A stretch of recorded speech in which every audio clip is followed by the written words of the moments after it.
刺客已入宫，明日辰时就要动手，提防近身之人。齐大人，我收到了很重要的情报。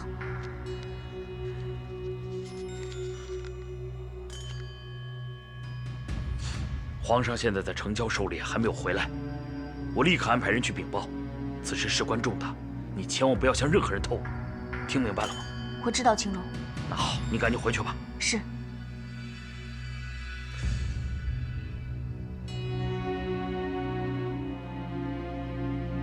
你怎么还不走啊？这就走。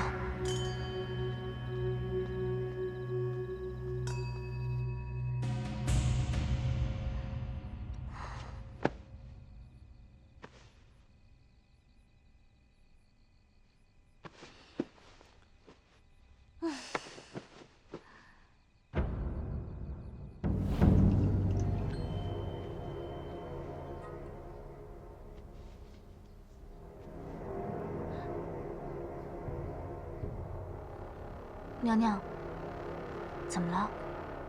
是不是严宽跟你说了什么？魏大人劝过你不要再去见那个严宽了。严宽跟本宫说，1月之后，燕都户户办丧事，家家挂白绫。风言风语，怎么可能家家户户都办丧事啊？按照大梁的礼制，皇上驾崩或者皇后病天，户户都会守丧，自然会挂白绫。可是他的眼神告诉本宫，那个要死的人是本宫，他那是妖言惑众，吓唬皇后娘娘你的。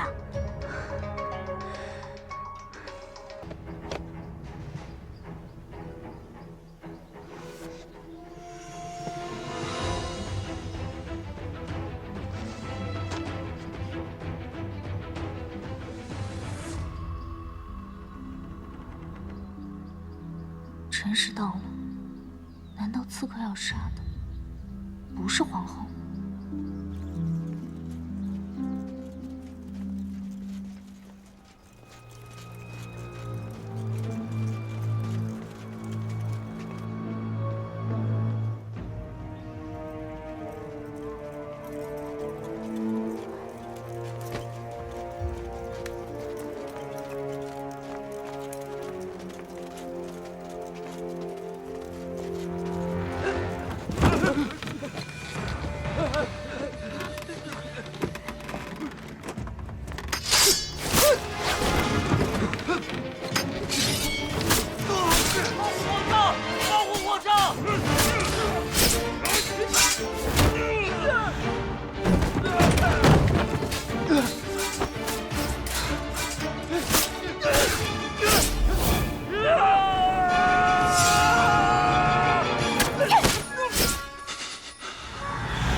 凝脂，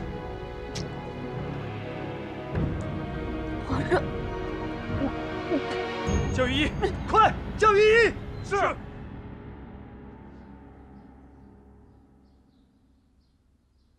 皇上驾到！参见皇上。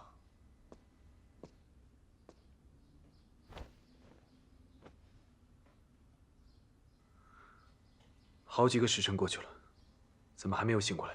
回皇上，凝脂姑娘的内伤并不严重，只是后脑受到冲击，微臣也不好判断她何时能够醒来。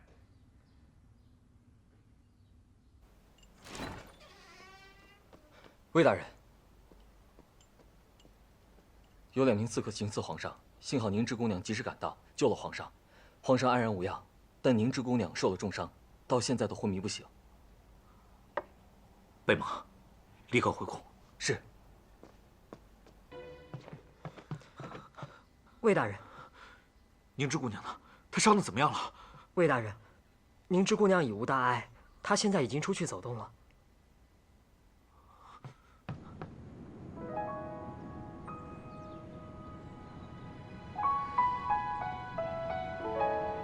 凝脂，你怎么回来了？你不是有要紧的事情要办吗？你都受伤了，还有何更要紧的事要办？我看下，上哪儿了？啊？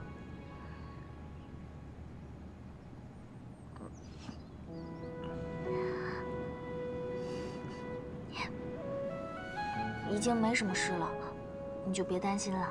答应我，以后不要逞强，要好好保护自己。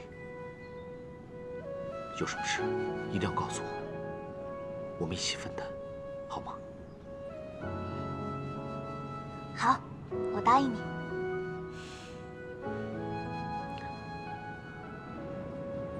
在想什么呢？我在想，被关押在那儿的严宽，和那个神出鬼没的四角太监，我一直都琢磨不透。严宽预言，大梁最有权势的人将会死去，难道他一早就知道皇上会被行刺？我能及时的救到皇上，也是因为四角太监提醒了我。我不清楚四角太监是什么来路，但严宽是真正的唯恐天下不乱。他接近富贵妃来打压皇后，接近皇后来打压长公主，又挑拨长公主和皇上反目。这种人的野心呢，就是要在乱世中翻云覆雨，天下越乱他越得意。那为什么他很多预言都已经成真了呢？人对自己不知晓的事，总怀有一种恐惧。严宽故弄玄虚，令人心生恐惧，从而利用这种恐惧来操纵人心。朝中有许多官员都与严宽有来往，为他所用，就连这廷尉、监狱的狱卒，怕也十有八九听他差遣。耳目众多，所知也多，推断形势走向，谎称堪舆之术罢了。难道皇上不知道他是这么危险的人物吗？他当然知道。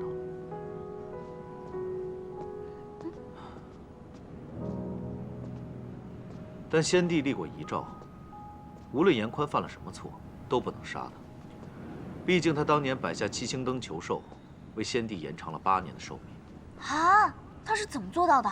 当年御医们都说先帝病入膏肓，时日不多。这时候严宽出现了，成功为先帝续命。可我曾听我爹说过，在那段时间，那些御医的家人们都不约而同地染上了怪病。或许严宽是以此操纵那些御医，逼他们在先帝面前说谎话。你觉得呢？现在严宽被关在这里，事情尚可控制。一旦将他放出，天下又将陷入动荡。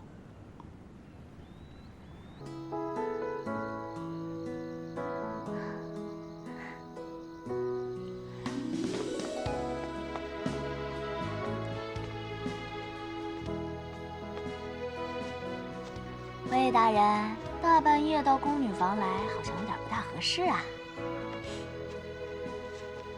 多亏花帐使通融，让我在这里等你。那，你已经知道皇后娘娘不要我的事儿了？可我没想到，你还是去顶撞皇后了。那个老坤，把梨花学堂的姐妹都抓起来了，我怎么能够置之不理呢？其实我也没想过要去顶撞皇后，就是话到嘴边一下子太气愤了。你就是这样的人。我知道，男孩子气吗？是善良。我最喜欢你的地方。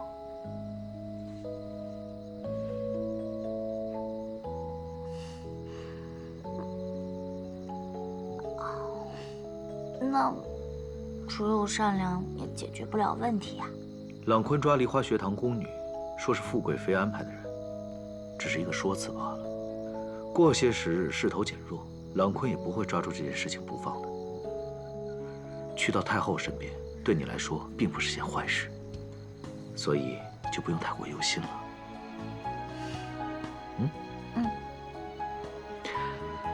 唉，以后做任何事情啊，还是不要太过冲动。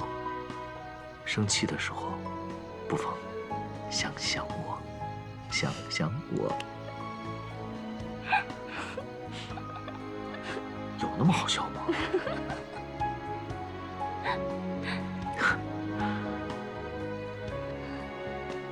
有你真好。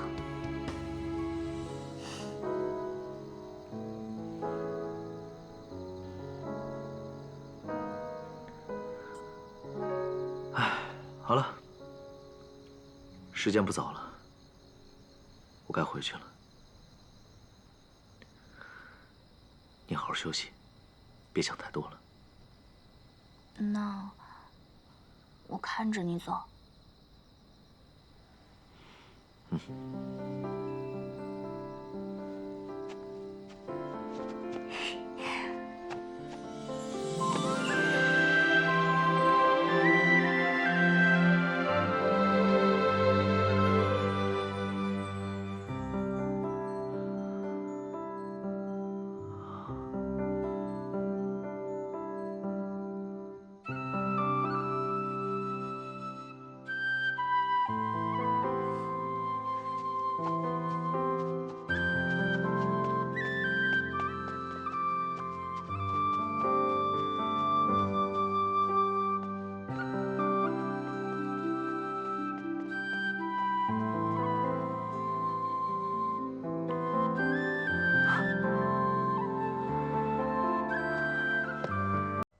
皇上，那个刺客招认使者了吗？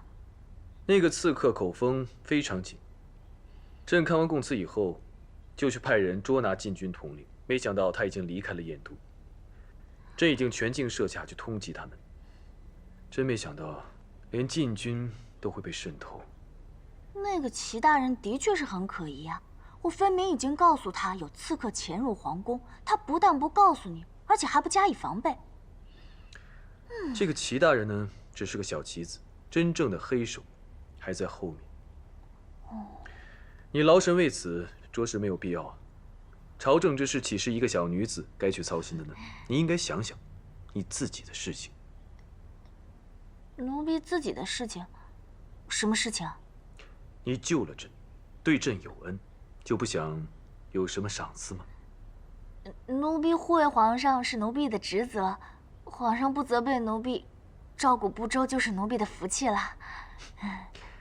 朕一向是赏罚分明的，你立了功，朕就一定要赏你。你说吧，你要什么？奴婢想要的，恐怕皇上给不了。这天下都是朕的，还有什么东西是朕给不了的？那，奴婢希望皇上能够重用魏广，让他披甲上阵，为大梁效力。魏广啊，上次在御花园，朕问过你，是否钟情于他，你还说不是。你这可是欺君呢。奴婢不敢。奴婢也是女孩子嘛，会害羞的。你可知，魏广是罪臣之后，他爹当年的罪名是通敌叛乱、谋逆之罪。如果不是太后相帮，他现在已经不能够活在这个世上。我大梁纲纪，叛臣之后永不录用，朕不能随便改了规矩。可是魏大人的确是足智多谋啊，皇后娘娘很了解他的才能。富贵妃那件事情，他也是功不可没。那个时候皇上不也说他是我们大梁的栋梁之才吗？辱没儒学，你可知错？我并没有辱没儒学，我只是说治国当用法家，教化百姓才用儒学仁德。上战场也是，整顿军纪要严明，这也是法家。孺子，不可教也。年纪小小，见识倒不小。何况魏老将军的罪名很有可能是被冤枉的。你怎么知道那是冤案？是魏广向你抱怨了吗？不是，没有，他没有那么说，是奴婢听说的。好了，魏广要领赏，让他自己立功去。朕说了要赏罚分明，现在领赏的必须是你。你说吧，你要什么，朕都满足你。那奴婢斗胆，求皇上。奴婢想做女官。你想做女官？口出惊人！如果你不为难朕，你就不是叶凝之了。之前是早有先例，不过你这……自奴婢入宫以后，就发现这民间跟宫里是不同的。民间说公道自在人心，是非全凭公断。可在宫里呢，人人都相信公道不在人心，是非全凭权势。有权有势的人呢，就可以横行霸道，想欺负谁就欺负谁；而无权无势的人呢，就猪狗不如，被人欺负了也没地方申冤。所以啊，奴婢想做官，官字2个口，奴婢也想要这2个口，为那些没有办法申冤的宫女斗争到底。说得很好，但你现在只是一个宫女，如果朕突然把你提拔成女官，这于理不合。奴婢救过皇上皇后，于朝廷是有功的。至于宫女身份呢，皇上把奴婢从宫女手册里边划去，不就是寻常老百姓啦？奴婢真的很想做一个清廉的好官。也罢，既然你有如此志向，那么朕就封你一个光磊女侍郎，希望你光明磊落，彻查后宫不平事，向丞相禀告，这样可好？谢皇上恩典，臣鞠躬尽瘁，死而后已。你这丫头，还真的是有样学样啊！起来吧。谢皇上。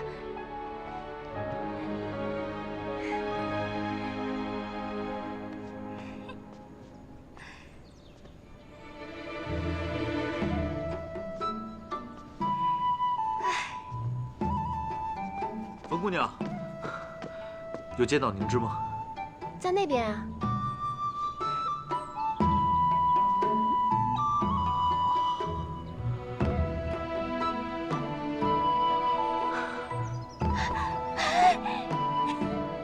谢谢你，冯姑娘。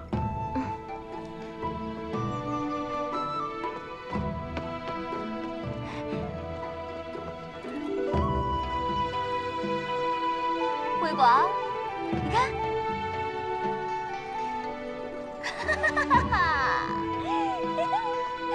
厉害吧？魏大人。叶大人。宁芝，我只是希望你不要再陷入什么无法回转的境地。宁芝，能够答应我吗？当一天和尚就要撞一天钟。我既然做了官，就要有个官样。而且，我想帮你一起完成你的夙愿。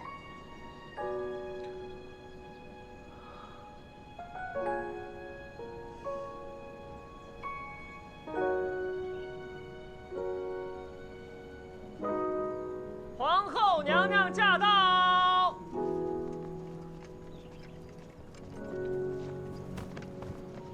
皇后娘娘万福。平身。谢皇后娘娘。叶大人，听说你升官了，真是让本宫刮目相看呀。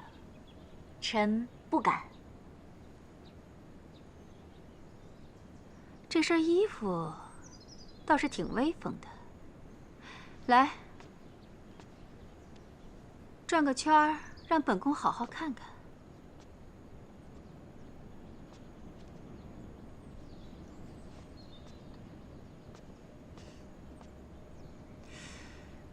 这衣服倒是好衣服，可是穿在你身上，怎么看怎么不成体统。哦，这猴子穿了人的衣裳，那也不可能变成人呢，是不是，郎大人？是。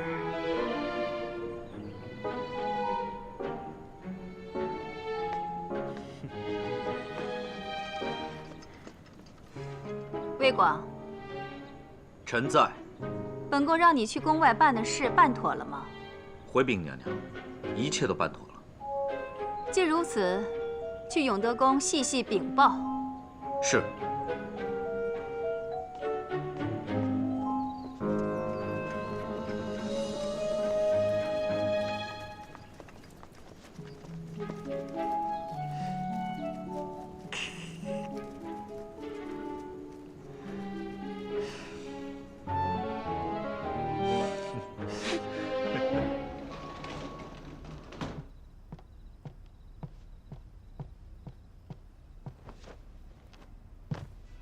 参见皇上。这么晚了，你找朕有何事？回皇上，臣是有件事想请皇上恩准。你怎么这么贪心？朕不是刚刚赐了你一个官吗？皇上，臣是想求你免我一死。你闯祸了？不是，我没闯祸，我是说，我怕我将来会闯祸。话说一半，让朕后怕。皇上，你是不知道，自打我入宫以来，听得最多的一句话是什么？拖出去斩了！这宫里的规矩实在是太多了，稍不留神就人头落地。我可真不想变成无头尸啊，皇上！婆娘给我写信说，好几日都梦见我变成无头尸回去找她。皇上，就帮帮我吧！罢了，你别哭了，朕答应你就是。以后不管你做错了什么事，朕都免你一死。皇上说话算话。君无戏言。谢皇上。哎，下注，来，买了，来，我压，来，鱼压大啊！来，我压这个。好，压。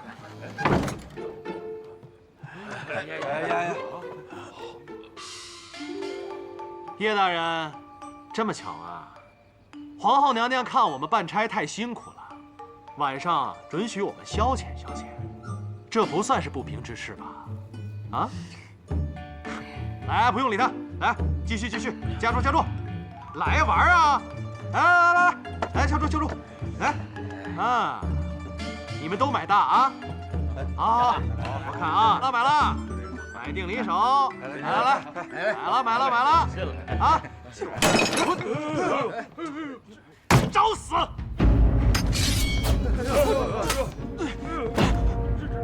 你敢动我一根汗毛？信不信砍了你的狗头？哎，叶大人，不要冲动，有话好好说。老坤，你究竟欺负了梨花学堂多少宫女？怎么个欺负法？一五一十的全部大声说出来！你要是不说，身上恐怕就要溢出了。还不去禀告皇后娘娘？谁敢？我数3下，3下数完你还不数，那你的狗头恐怕真要落地喽。你别乱来。1、2。哎，我说，我把子陵、文琪、若曦介绍给朱大人，他们做妾室。这些我都知道，你到底收了这些银子多少钱？说。啊，我说，我收了他们5、6万两，还有燕都的几套大宅子。你这个禽兽！我说了，我真的说了，全都说了，真的。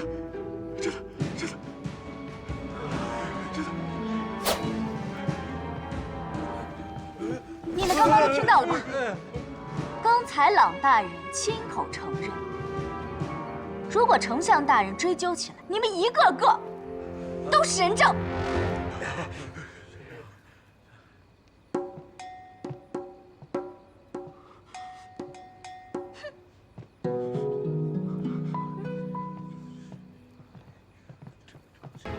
你知道乌慈国要攻打我大梁了吗？这等震惊朝野的大事，我岂能不知呢？可有对策？心中有数，我就知道。哎呀，你到底找我做什么呀？要你把你的办法写下来。写下来。魏光，我信你的本事，上苍绝对不会辜负你的才华的。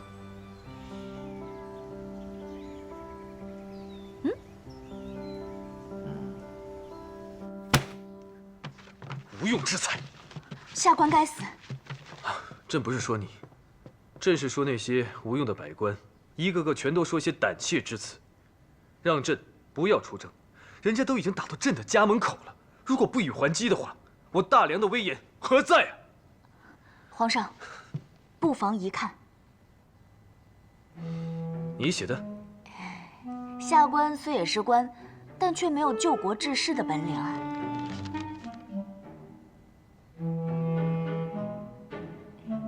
这是魏广写的，很有眼界吧？是可造之才吧？叶大人，你可知道，你这是在徇私？可是我也没有王法啊，这徇私也是为皇上分忧。规矩还是要有的，让魏广参加殿试，堂堂正正，让百官信服。皇上英明。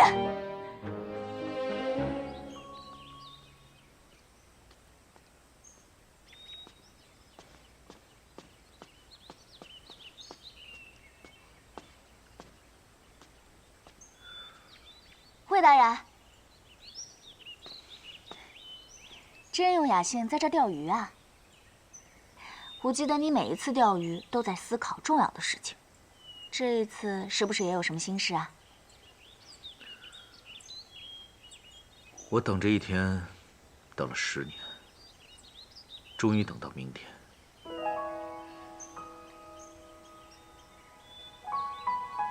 谢谢你，宁芝。你应该谢谢你自己，是你的文章打动了皇上的内心，不然的话我说破嘴皮子也没用啊。不过我在皇后身边待了这么久，这朝廷的事情我多多少少也是知道的。大元帅啊，这么高的官阶，各个势力都想安插自己的人，你无依无靠，真的有可能吗？既然皇上准我参加殿试，所以在明天大典之上，我要好好打一场翻身仗。宁芝，你等着瞧吧。好啊，那下官就在这里等着你，给大元帅行一个三跪齐眉之礼。叶大人有礼了。如果你是大元帅了，我听说大元帅打完胜仗回来，皇上什么事情都会答应的。那要是打了胜仗，你回来之后，第一件事情要做什么？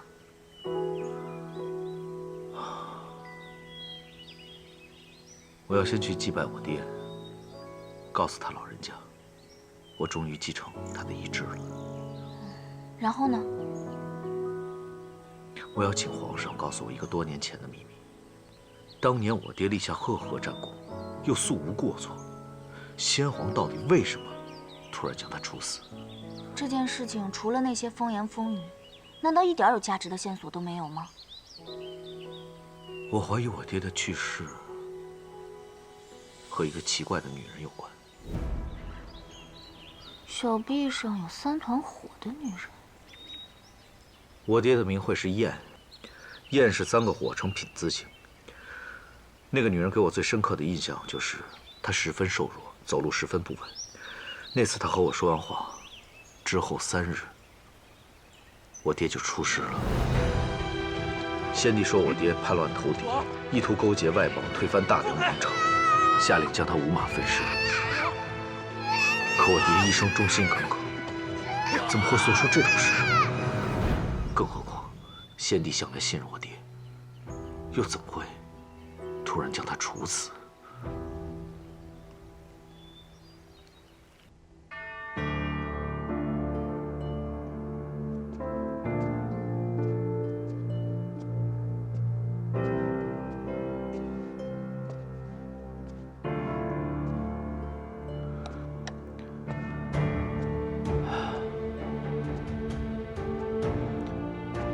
太尉大人，我写完了。这么快就写好了？还剩很多的时间呢。的确是写完了。好了，不用再说了。说来说去，就是那几句话。虽然朕没有亲自带兵打过仗，但这些陈词滥调也休想蒙蔽朕。对了，那个魏广有什么论述吗？皇上，魏广所言乖张，臣认为不值得考虑。哦，那就是说，他有一些与众不同的论述了。他说，想要打赢这场仗，第一件要做的事，就是将行刺皇上的刺客处死，并颁一道圣旨公告天下，本案已经了结，并无幕后主使。各级官员也不得再追查此事。魏广这是什么意思？打仗和行刺阵有什么关系吗？这风马牛不相及啊！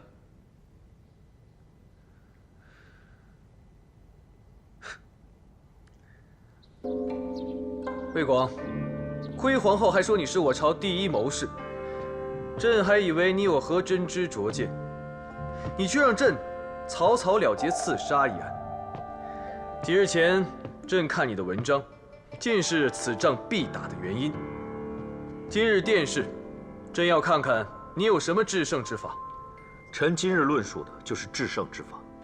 那些刺客胆敢行刺，还策划得天衣无缝，背后定然有人指使。既然你都已经心知肚明了，还不帮朕把幕后黑手给抓出来？只要皇上一直追查下去，总有真相大白一日。只是眼下再查下去，怕因小失大。说清楚。想要刺杀皇上的人绝对不会是普通人，那么谁能从中受益呢？想必皇上心里已经有人选和答案了。而此人既然敢下此毒手，那就说明他在朝中有一定的势力，和他暗通款曲。说不准他在朝中已经是独揽大权。若是太平盛世也就罢了，偏偏此时乌慈举兵入侵。皇上想想，朝堂倾轧，我大梁还是大梁，可一旦败于乌慈，那可就是国将不国，大梁江山不保。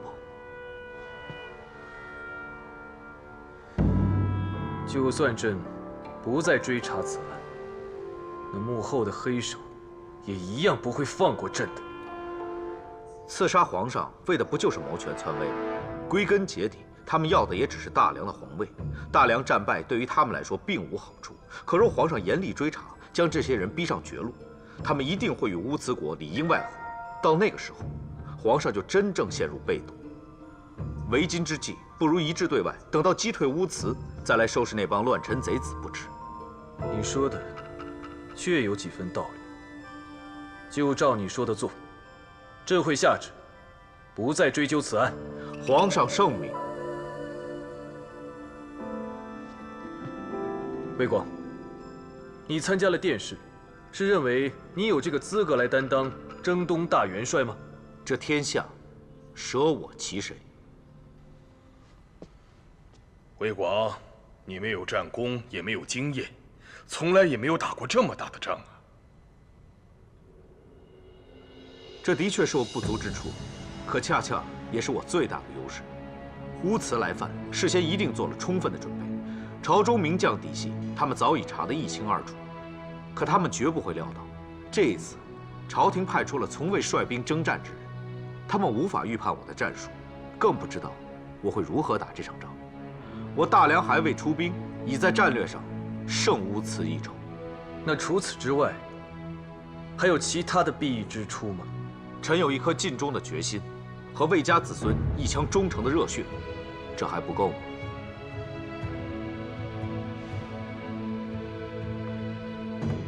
当年你爹通敌叛乱，意图推翻我大梁，此事你怎么看？魏广心中只有一个答案，相信皇上心中也有真实的答案。我魏家是忠是奸，公道自在。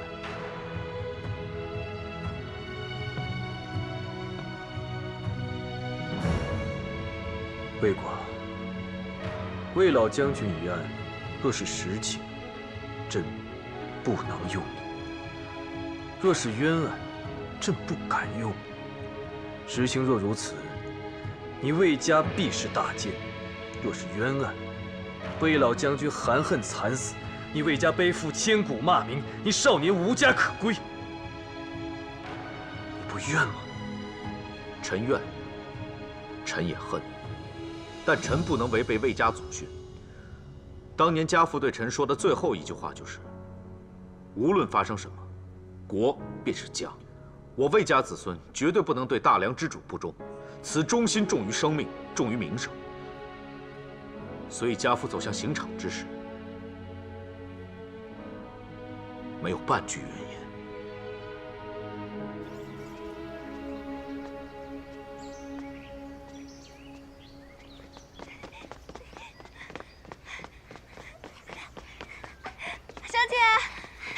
小姐，我们问过林公公了，原来真的有这样的先例。什么？前朝有个御医治好了先皇的重病，先皇问他想要什么赏赐，他说喜欢上了宫中的一个宫女，先皇就真的给他们赐了婚。如果魏大人打了胜仗回来，不就能要求皇上给你们赐婚了吗？我以为什么事情你们这么开心呢？这件事儿我已经问过林公公了。小姐，想不到你做了官，威风凛凛的，心里还像以前一样痴恋一个人。怎么了？做了官就不能喜欢一个人了？小姐，那你就快去找魏大人啊，让他求皇上做主啊。现在魏大人要带兵打仗，他心系天下，舍生忘死，我怎么能够因为这些儿女情长的事情去烦他？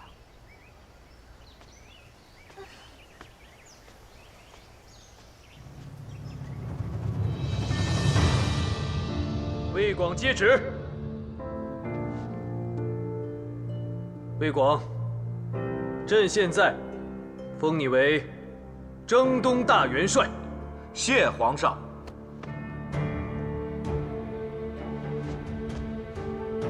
乌兹虽是小国，但30万大军对垒，这是太祖征战以来最大的一场仗。朕将我大梁江山托付于你，此战无比凶险。为助你信心，朕问你，还有什么所求？待臣凯旋之日，希望皇上能为家父平反，昭告天下，恢复他的名誉。只要你得胜归来，你魏家应有的丰功伟绩，必定昭告于天下。朕绝不辜负于你。臣还想知道18年前的一个秘密。朕知道你想问些什么。只要你打了胜仗归来，朕一定会把知道的全都告诉你。你还有什么所求？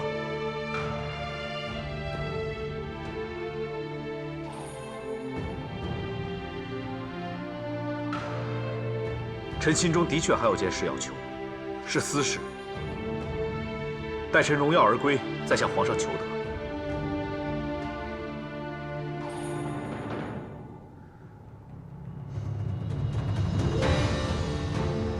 只要你打败了乌兹，别说区区3件事，300件事，朕都为你做主。朕将宝剑赐予你。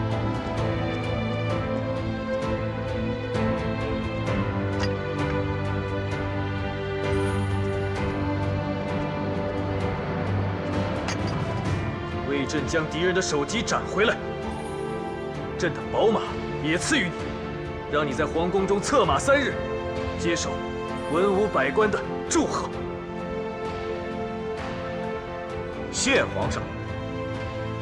魏大元帅，大梁的江山、子民，全都托付于你了。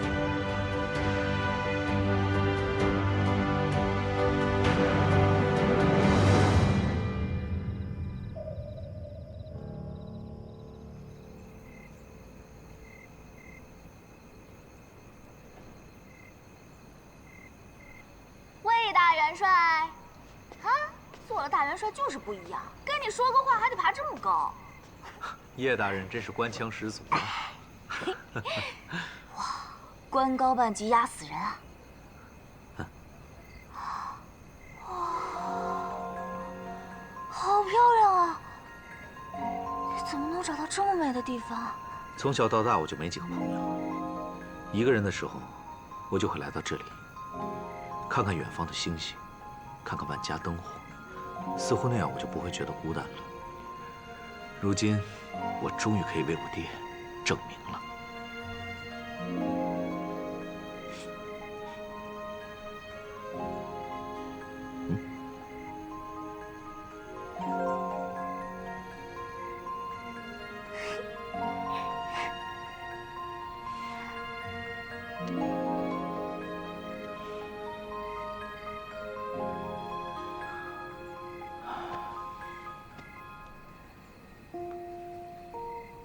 现在，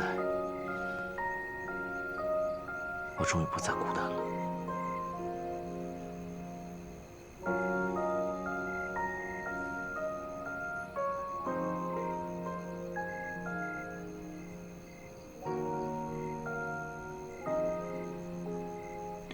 我给你养东西。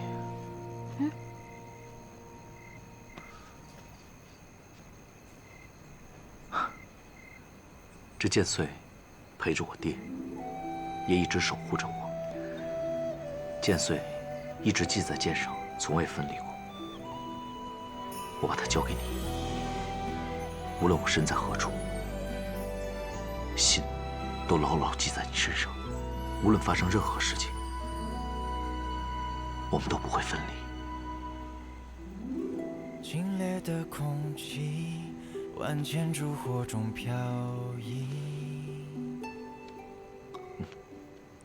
你曾是这里最平凡的留意。微光，我问你，今天你在大殿上第3个愿望是什么呀？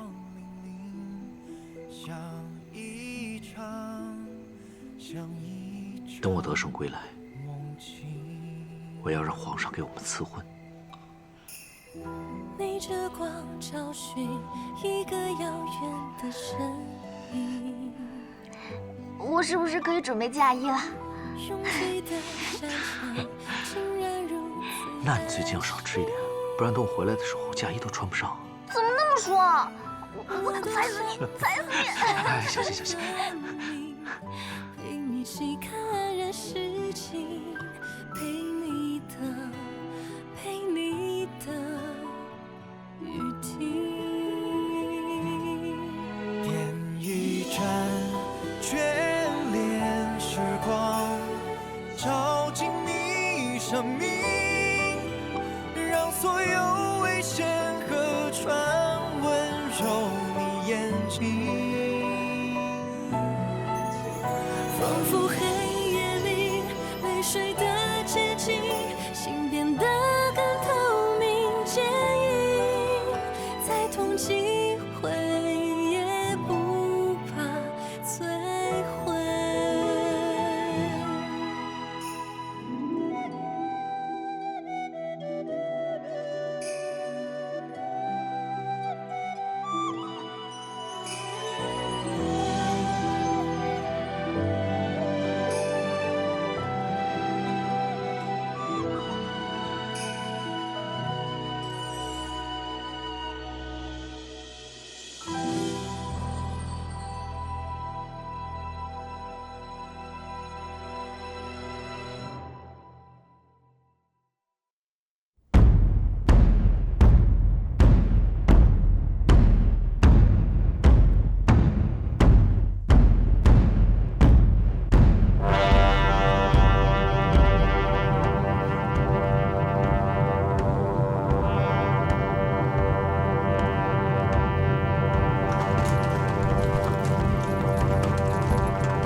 刘将军，你当年跟随我父亲征战沙场，战场经验丰富，我命你为先锋官，于峡口迎击敌军。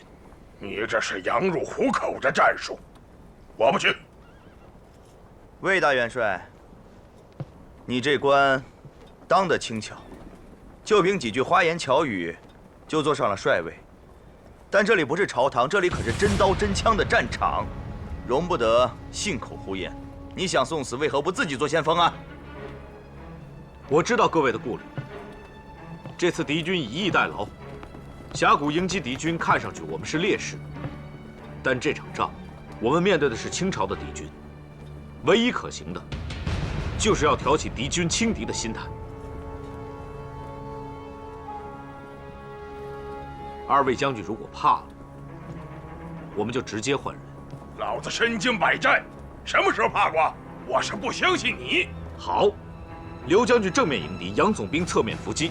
二位如果不能全力以赴按照我布置的战术，那就是违抗军令，军法处置。你大敌当前，为军者，要么直言杀敌之策，要么服从军令。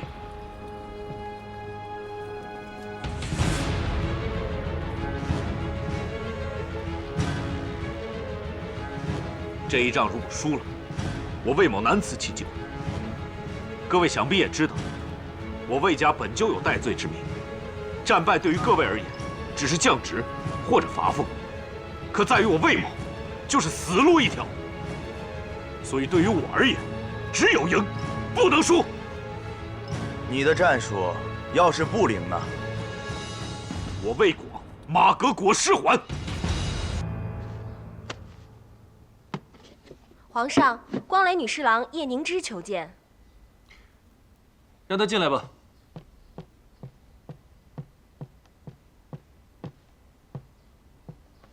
参见皇上。快起来。谢皇上。皇上，长公主无召回宫，所谓何事？此次回宫一定是来者不善。今日还质问朕，为何要选魏广做大元帅？那皇上是怎么回答他的？朕借口是神仙托梦。有女不识嫁，嫁去和田下，夜夜伴鬼眠，就是一个魏字。这样的鬼话，长公主她也信？朕也不准备取信于她，不如给她一个荒谬的理由。这么做的原因有2个：第一，让她猜不透皇上您的底；第二，就是要告诉她，您连找个理由敷衍她都懒得做。您胸有成竹，根本不把他们这群乌合之众放在眼里。皇上真是英明，这个对策是你和太尉一起想的吗？这是朕知道长公主回来了，所以突发奇想。你说吧，找朕有什么事？哦，差点忘了，皇上，这都是我调查的后宫不平之事，还望皇上替他们做主。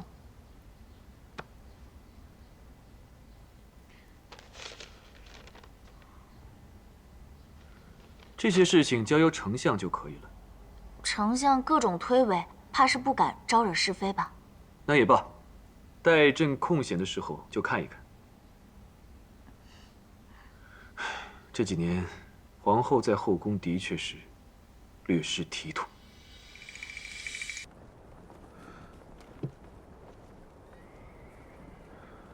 这附近山脉的形状像个葫芦，我们现在正处在葫芦的上半漂，继续且战且退，将敌军引到上下漂之间的狭窄处，把葫芦战术变成布袋战术，来个反包围。无辞的先锋军，看我们一直在撤退，就会掉以轻心，以为胜利在望，实则正中了我们的圈套。元帅，您运筹帷幄，神机妙算，末将们以前不知分寸，望元帅海涵。将军不必见外，眼下看到的只是敌军的先锋军，大军还在后面虎视眈眈。这场仗必然是个持久战，想赢得最终的胜利，还必须靠各位将军配合。韦元帅把守是瞻。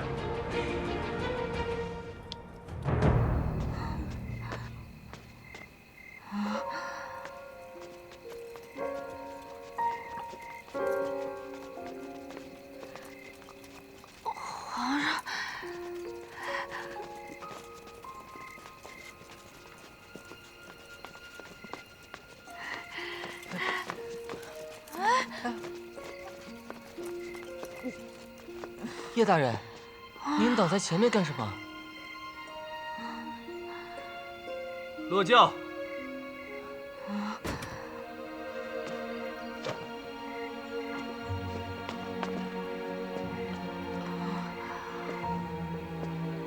宁芝，参见皇上。你怎么了？身为朝廷命官，你喝成这个样子，成何体统？还胆敢拦住皇爷，换做别人，早人头落地了。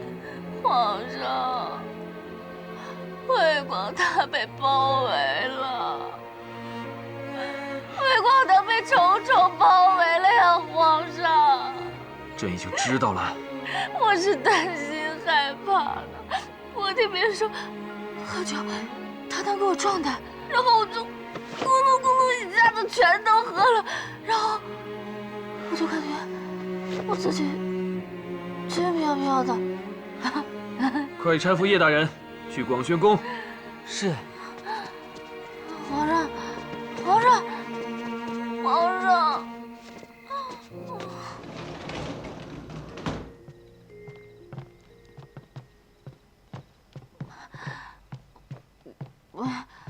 皇上，我站不稳，我坐下。皇上，恕罪。我好想知道魏广的消息，如果有他的消息，应该第一时间送到皇上这儿。我不打扰皇上，我就坐这儿，我不说话。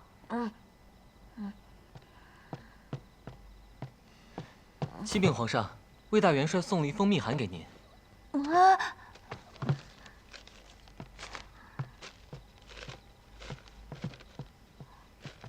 皇上，相信您已经收到了我陷入重围的消息，但是请皇上勿担心，这只是臣布下的葫芦战术。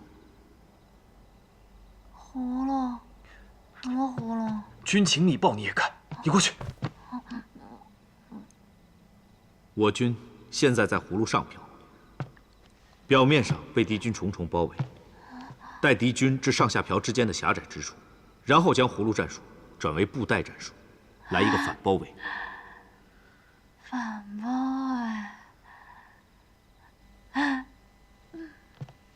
围？魏大元帅，他果真没有让朕失望。宁芝，你就放心。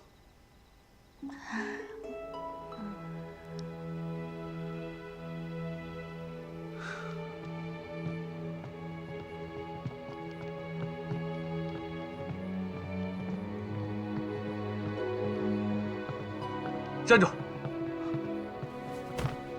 参见皇上。宁芝，宁芝，你醒醒！你醒醒！醒醒！皇上，你前脚刚走，太尉传来消息说，魏广已经反包围成功，歼敌3万，而且连斩对方3员大将。太好了，太好了！魏广，魏广。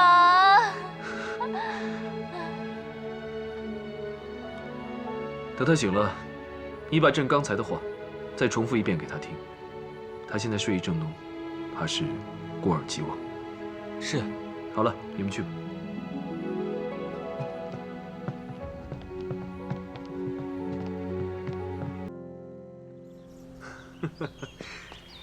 宁芝啊，魏大元帅又打了一场大胜仗，捷报稍后会传来，你就放心吧。真是恭喜皇上，贺喜皇上。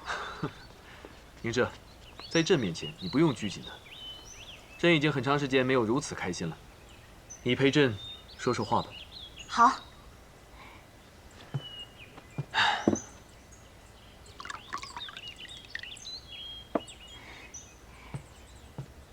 朕有一事很费解，无论你到什么地方，哪怕是毫不起眼的小官，都会记得他姓甚名谁。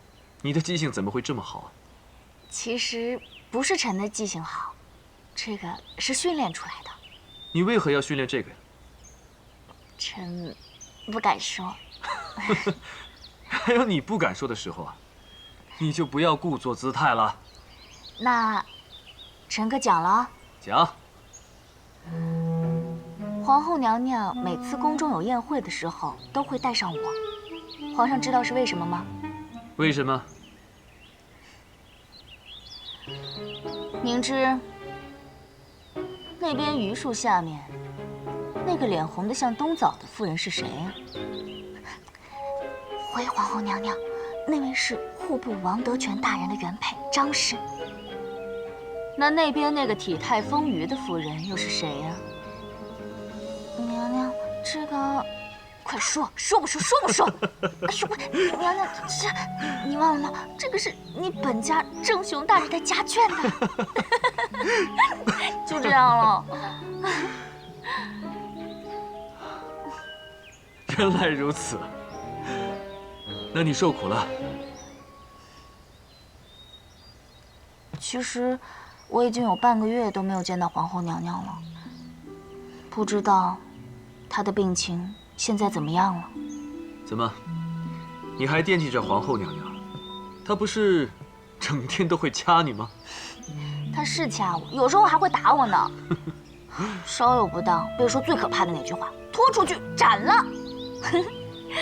不过后来我听说，她当着别人的面都是夸我呢，说到我还笑。后来她换了一些宫女，怎么用都觉得不顺心，有时候还会叫错别人的名字，叫凝之。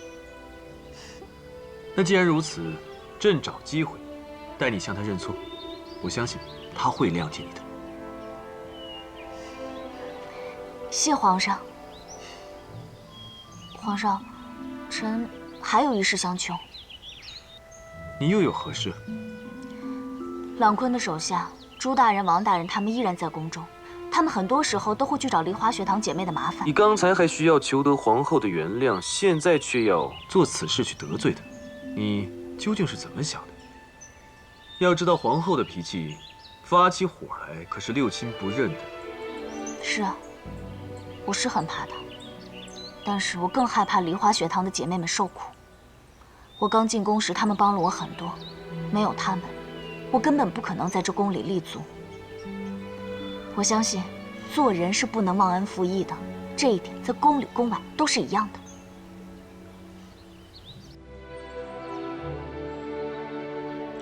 最近有官员上折子参了你身边的朗坤，他是你的心腹，你既然相信他，朕也应该相信你有识人之明。不过，他身边的几个内官，时常遭人弹劾，朕觉得应该拉他们去刑部过过堂。皇上，臣妾早就已经跟你说过，这当中有误会，臣妾早就都查实了，他们并无劣迹。皇后不用担心，清者自清。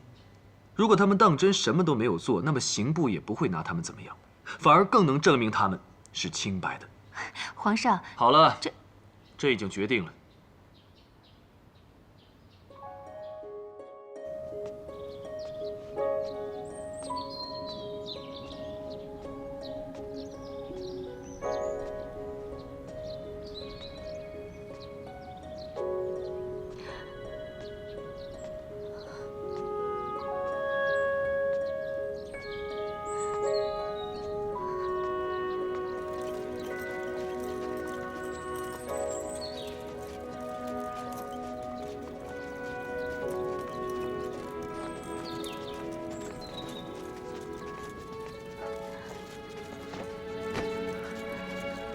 皇后娘娘万福。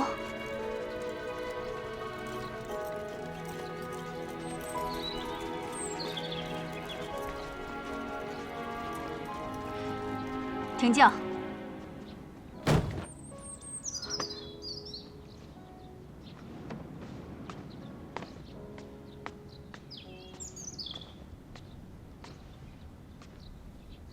你给我起来。谢皇后娘娘。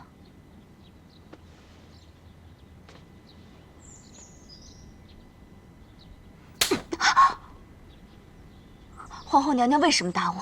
本宫说过，本宫是皇后，打人不需要任何理由。皇后娘娘，魏广大在前线失踪。现在他生死未卜，皇后娘娘。